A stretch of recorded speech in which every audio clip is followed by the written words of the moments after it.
Hello बच्चों, चलिए प्रश्न को पढ़ते हैं। विषमांग उत्प्रेरण। बच्चों ये क्या लिखा हुआ है? उत्प्रेरण की व्याख्या सिद्धांत के आधार पर की जा सकती है। बच्चों देखिए प्रश्न क्या कह रहा है, विषमांग उत्प्रेरण की व्याख्या किस सिद्धांत के आधार पर की जा सकती है। चलिए बच्चों देखते हैं मुख्य अवधारणा। मुख्य अवधारणा देखिए यहाँ पर तो कंफ्यूज हो सकते हैं। विषमांग उत्प्रेरण की व्याख्या किस किस सिद्धांत के आधार पर की जा सकती है। तो बच्चों पहले हम समझते हैं कि विषमांग उत्प्रेरण क्या होता है। देखिए जब अभिकारक तथा तथा उत्प्रेरक उत्प्रेरक भिन्न भिन्न भिन्न भिन्न प्रावस्थाओं में हों, भिन्न भिन्न प्रावस्थाओं में हो तो तो इस इस प्रकार के उत्प्रेरण को क्या कहेंगे?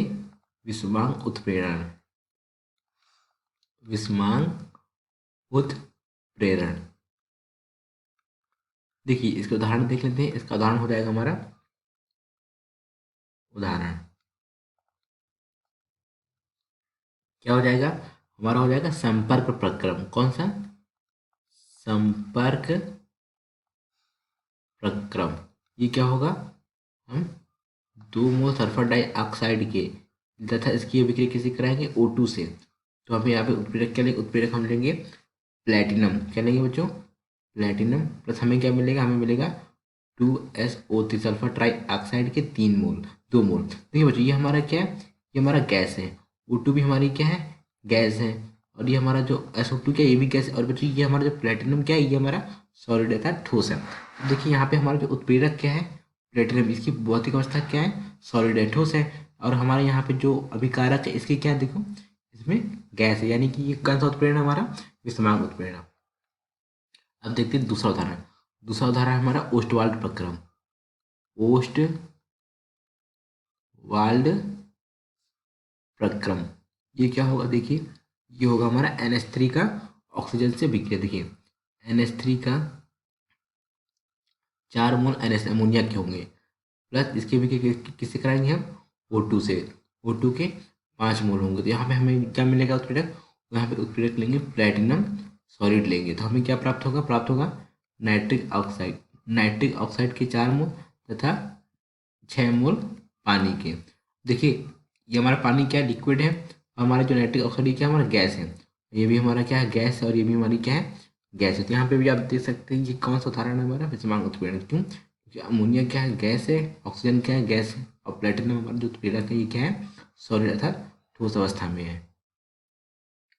अब देखिए बच्चों यहाँ पे कह रहा है कि विषमांग उत्प्रेरण की व्याख्या किस सिद्धांत के आधार पर की जा सकती है। तो हम क्या कहेंगे? विषमांग उत्प्रेरण की व्याख्या। देखिए बच्चों विषमांग उत्प्रेरण को हम क्या बोलते हैं? संपर्क उत्प्रेरण भी बोलते हैं। क्या बोलते हैं? संपर्क उत्प्रेरण। संपर्क प्रेरण की व्याख्या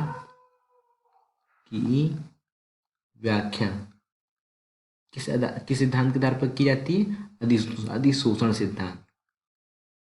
अधिशोषण सिद्धांत के आधार पर की जा सकती है। अब हम ये समझते हैं, थोड़ा सा आइडिया लगाते देखते हैं कि अधिशोषण सिद्धांत हमारा क्या होता है। देखिए होता क्या है कि इस सिद्धांत के अनुसार ठोस ठोस उत्प्रेरक की सतह पर ठोस उत्प्रेरक की सतह पर विभिन्न विभिन्न क्या होती है? मुक्त संयोजकताएं। मुक्त विभिन्न मुक्त संयोजकताएं या क्या होते हैं, सक्रिय केंद्र होते हैं, या सक्रिय केंद्र, सक्रिय केंद्र उपस्थित होते हैं। क्या होते हैं? सक्रिय केंद्र उपस्थित होते हैं। और जब ये उपस्थित होते हैं तब क्या होता है कि वे सक्रिय केंद्र, वे सक्रिय केंद्र गैसीय क्रियाकारी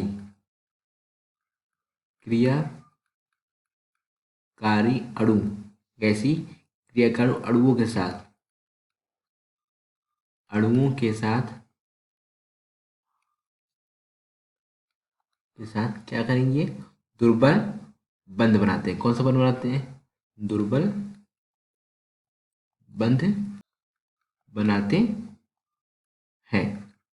देखिए वो जो प्रश्न कह रहा है हमारा कि विषमांग उत्पीड़न की व्याख्या किस सिद्धांत के आधार पर की जा सकती है? अधिशोषण सिद्धांत के आधार पर। अधिशोषण सिद्धांत के आधार पर विषमांग उत्पीड़न की व्याख्या की जा सकती है। बच्चों मैंने यहाँ पे आपको अधिशोषण सिद्धांत की थोड़ी सी बेसिक डिटेल्स, बेसिक इन्फॉर्मेशन मैंने आपको यहाँ पर दे दी कि ये अधिशोषण सिद्धांत क्या होता है। ठोस उत्पीड़न की सतह पर विभिन्न मुक्त संयोजकताएं होती, क्या होती है? विभिन्न मुक्त संयोजकताएं होती हैं या सक्रिय केंद्र होते हैं। सक्रिय केंद्र उपस्थित रहते हैं तो वहाँ पर होता क्या है, जो सक्रिय केंद्र होंगे वो क्या करेंगे? गैसीय क्रियाकारी अणुओं के साथ क्या करेंगे? दुर्बल बंध का निर्माण करते हैं, दुर्बल बंध बनाते हैं। तो बच्चों ये प्रश्न का उत्तर क्या हो जाएगा? इस प्रश्न का उत्तर हो जाएगा विषमांग उत्पीड़न की व्याख्या अधिशोषण सिद्धांत के आधार पर की जा सकती है। आशा करते हैं आपको समझ आया होगा। धन्यवाद।